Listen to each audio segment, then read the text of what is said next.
ሰላም ጤና ይስጥልን የኢንሳይትስ ሚዲያ ቤተሰቦች እንደምናላችሁ። የዕለቱን አጫጭር መረጃዎች ይዘን ቀርበናል። አብራችሁን ቆዩ። ኤርትራ የኢትዮጵያ ባህር ላይ መዳረሻ የማግኘት ምኞት የተሳሳተና ጊዜው ያለፈበት ነው በማለት ኮነነች። ዓለም አቀፉ ማህበረሰብም ጫና እንዲያደርግ ጥሪ ያቀረበች። ኤርትራ ኢትዮጵያ በዲፕሎማሲ ወይም በወታደራዊ ኃይል የባህር መዳረሻና የባህር ኃይል ቤዝ የማግኘት የተሳሳተና ጊዜ ያለፈበት ምኞት ግራ አጋቢ ነው ስትል ገልጻ ዓለም አቀፉ ማህበረሰብ ኢትዮጵያ የጎረቤቶቿን ሉዓላዊነትና የግዛት አንድነት እንድታከብር ግፊት እንዲያደርግ አሳሰበች። የኤርትራ የውጭ ጉዳይ ሚኒስትር ኦስማን ሳልህ ለአምባሳደሮች፣ ዲፕሎማቲክ ኮርፕስ አባላትና የተባበሩት መንግስታት ድርጅት ተቋማት አመራሮች በሰጡት ማብራሪያ የኤርትራ መከላከያ ሰራዊት በትግራይ ለ2 ዓመት የዘለቀው ጦርነት በጥቅምት 2015 ዓ.ም ማብቃቱን ተከትሎ በዓለም አቀፍ ደረጃ እውቅና ወዳለው የኤርትራ ድንበሮች መልሶ ተሰማርቷል ብለዋል። በኤርትራ ማስታወቂያ ሚኒስትር የማነ ገብረ መስቀል ኤክስ ገጻቸው ላይ ኤርትራ በኢትዮጵያ ላይ ጦርነት ለመክፈት እየተዘጋጀች ነው በሚል የሚቀርበው የሐሰት ክስ ነው ብለዋል። የአዲስ አበባ ትራንስፖርት ቢሮ በምሽት የንግድና የትራንስፖርት አገልግሎት እንዲሰጥ የወጣውን ደንብ ከዛሬ ጀምሮ ተግባራዊ ማድረግ እንደሚጀምር አስታወቀ። አዲስ አበባ ንግድ ቢሮ የከተማ አስተዳደሩ ካቢኔ በምሽት የንግድና የትራንስፖርት አገልግሎት እንዲሰጥ ለማድረግ ያወጣውን ደንብ ከዛሬ መጋቢት 10 ቀን 2017 ዓ.ም ጀምሮ ተግባራዊ እንደሚያደርግ አስታወቀ። ተግባራዊ ይደረጋል የተባለው ደንብ በመዲናዋ ዋና መንገዶች ላይ የሚገኙ አገልግሎት ሰጪ ተቋማት ቢያንስ እስከ ምሽቱ 3 ሰዓት ክፍት እንዲሆኑና አገልግሎት እንዲሰጡ ያስገድዳል። ዛሬ መጋቢት 10 2017 ዓ.ም ጀምሮ ሙሉ በሙሉ ተግባራዊ ይደረጋል የተባለው ደንቡን ለህብረተሰቡ የማስተዋወቅ ስራ ይሰራል ተብሏል። በደንቡ የተካተቱ ዋና ዋና ጉዳዮች ማብራሪያ በሁሉም ሚዲያ አውታሮች አማካኝነት ማህበረሰቡ እንዲያውቃቸው እንደሚደረግና ደንቡን የማስተዋወቅ ስራ እንደሚሰራም አመላክተዋል። ንግድ ቢሮ ለ11ዱም ክፍለ ከተሞች ሰኔ 7 ቀን 2016 በጻፈው ደብዳቤ ለንግድ ማህበረሰቡ ውሳኔውን በማስገንዘብ ተግባራዊ እንዲያደርጉ አሳስበዋል። ቢሮው ዛሬ ባወጣው መግለጫ የሥራ ባህልን ይበልጥ ለማዳበር፣ የኢኮኖሚ እድገትን ለማፋጠን፣ የከተማዋን ተወዳዳሪነትን ለማድረግ ቀን ከሚሰጠው አገልግሎት በተጨማሪ በምሽት የንግድና አገልግሎት መስጫ ተቋማት አገልግሎት የሚሰጡበት ምቹ ሁኔታ መፍጠር አስፈላጊ በመሆኑ ደንቡን ማውጣቱ አስታውሷል። በጄኔቫ መታደም ላይ የሚገኘው የኢትዮጵያ ልዑክ የገበያ እክሎችን ማስፋት ያለመው ውይይት ከአሜሪካንና አውሮፓ ህብረት ጋር ማድረጉን አስታወቀ። በንግድና ቀጠናዊ ትስስር ሚኒስትር ዶክተር ካሳሁን ጎፌ የተመራውና በጄኔቫ በሚካሄደው የዓለም ንግድ ድርጅት ስብሰባ ላይ እየተሳተፈ የሚገኘው የኢትዮጵያ ተደራዳሪ ቡድን የገበያ እክሎችን ማስፋት ያለመው ውይይት ከአሜሪካና አውሮፓ ህብረት ተወካዮች ጋር ማድረጉን አስታውቋል።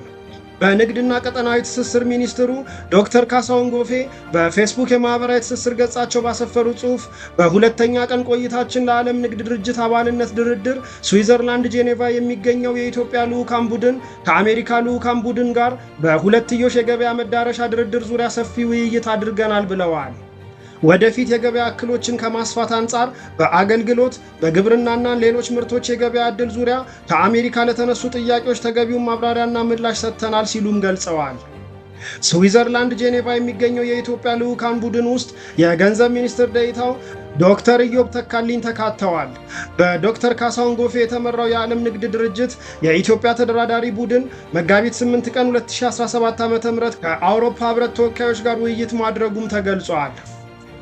ከውጭ ወዳገኘናቸው መረጃዎች ስናልፍ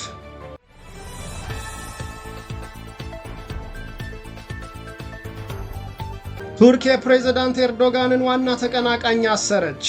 የኢስታንቡል ገዢ ቢሮ በከተማዋ ሁሉም ስብሰባዎችና ተቃውሞዎች እንዳይካሄዱ ለ4 ቀናት የሚቆይ እግድ አስተላልፈዋል።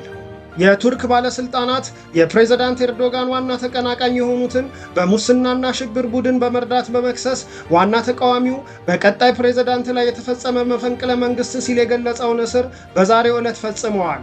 የሪፐብሊካን ፒፕልስ ፓርቲ ሲኤችፒ አባል የሆኑት የኢስታንቡል ከንቲባ ኢክረም ኢማሞግሉ የሽብር ድርጅትን በመምራት በጉቦና ጨረታ በማጭበርበር ክሶች 2 የተለያዩ ምርመራዎች ተከፍቶባቸዋል።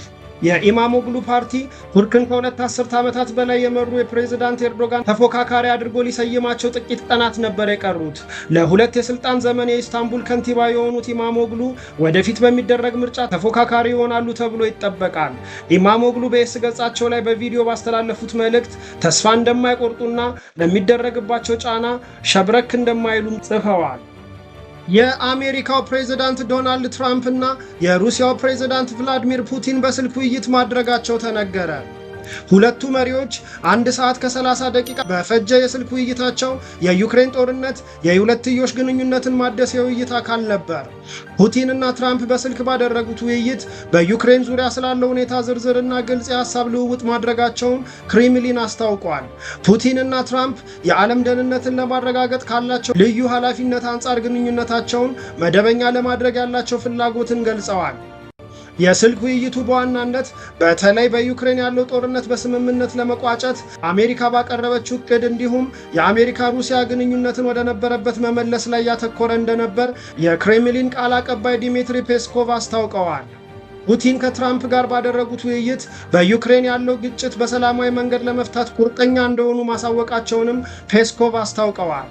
የ30 ቀናት የተኩስ አቁም ስምምነት እንዲደረስና በዩክሬን ያለው ግጭት በሰላማዊ መንገድ እንዲፈታ ለኪየቭ የሚደረገው የውጭ ወታደራዊና የመረጃ ድጋፍ ሙሉ በሙሉ መቆሙ ቁልፍ ቅድመ ሁኔታ መሆኑንም የክሬምሊን ቃል አቀባይ አስታውቀዋል።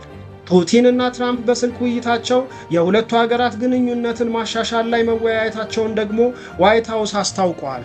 እንደነዚህ አይነት አዳዲስ እና አንኳር መረጃዎች በየቀኑ እንዲደርሱ ሚዲያችንን ፎሎ፣ ላይክ እና ሼር በማድረግ ቤተሰብ ይሁኑ።